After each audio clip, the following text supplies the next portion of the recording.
somebody asked a question. Now, why do we not study the Arabic poetry of Jahiliyyah before we study Quran translation, etc.? So this is a very good question, and this is also relates to another question that somebody's asked or people pose: is Quranic Arabic? Is there such thing as Quranic Arabic? Let me explain this to you. All right? Is there such thing as Quranic Arabic? Yes and no. The answer is yes and no. Very politically correct answer. No, in this aspect that the Quran never came with its own Arabic. Yes, Allah subhanahu wa ta'ala predestined this beautiful language for the Quran to be revealed upon. But before the revelation of the Quran, the Arabs, the Arabs from the villages and from the deserts and the different cities and their dialects, etc., they spoke an Arabic. And in that very language that they spoke, using their vocabulary, their structure, their styles, their metaphors, and using their language and then bettering it and like making it unmatchable. So in that very same language, the Quran was revealed. Yes? So the Quran didn't come with its own Arabic. The Quran came in the Arabic that was spoken at that time. Yes? So when you say Quranic Arabic, it just means the language, the vocabulary, the structure. So when you see a word, how do you know how this word is used? Based on the usage of that time. You don't pick up like a Hans Wehr and trying to translate modern Arabic and then trying to say, well, this is what it means in the Quran. No. To understand a word of the Quran, you need to know the Jahili poetry and how these words were used in that time, that context. So then you can understand the real meaning of these words. So yes, so in theory, in essence, to understand the Quran properly, you should be studying Jahili poetry first, so you understand all the styles, structures, etc. Then you study Quran. I did. But the thing is, it's difficult. Jahili poetry, the vocabulary is very expansive, very difficult, a lot of vocabulary. Styles are very difficult.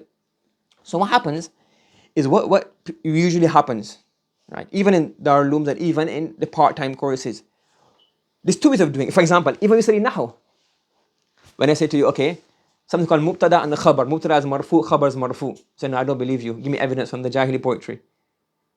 But you don't understand Jahili poetry, so then how do I start off? So somewhere or the other, you have to taqleed in Arabic. The same with taqleed in fiqh initially. Or you do taqleed in fiqh. In Arabic, you have to taqleed. You have to say, well, trust me, I'm telling you, Mubtada is marfu. And al-Muthanna, when it's marfu, it has alif, and ani, and aini. Just trust me on this one. And then when you get to a higher level, you start studying the Alfiya ibn Malik, or you start studying poetry, etc. Then they'll give you evidences that, look, fa'il is marfu. And then you can believe me. So similarly in Quran, if you were to study Arabic poetry, that would take quite a long time. And it's quite difficult. So what we say is, we do taqleed. We follow what? We say we'll trust certain scholars and certain ulama of the Arabic language. We trust dictionaries, and we'll agree with them, and we do a taqleed of them and say, what meaning that these classical books have given us, we'll accept that, and we'll follow that, so we understand the Quran. And then when we get familiar and we get to a certain level, then we can do our own ijtihad and actually study the actual, well, does this word actually mean this? Do you understand? So yes, just a bit like fiqh as well. So when we say when we start studying fiqh, Qudur is the first book we use in Hanafi fiqh, or maybe in Shafi fiqh, the Matan Abu Shuja, maybe, I don't know, or the Mukhtasar al-Khalil in Maliki fiqh, I think, or Hanbali fiqh, I don't even know. But anyways, these small little booklets, they don't start bringing evidences. They say, well, just trust us for now. And then when you get to a high level, you can do your own research. Because if you start from the beginning, you trip over yourself. It's too complicated. Yes?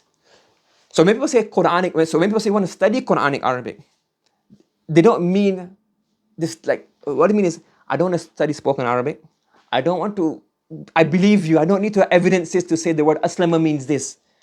If you say abada ya'budu means to worship, I'm happy with that. All I want to know is, when I read the Quran, I can understand it basically. When I say Quranic Arabic, that's what they mean.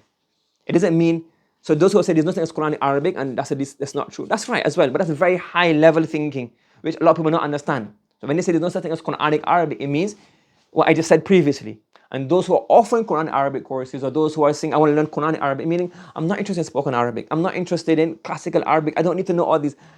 I accept. I want to know when I read, Inna salati wa nusuki wa mahyaya wa mati lillahi rabbil alameen. I understand what you tell me it means, and I read it and understand it, I get close to Allah. I don't need that ijtihadi and to go into depth on evidences, etc. I just want this much so that when I read it, I understand. Do you understand? So both have some elements of truth.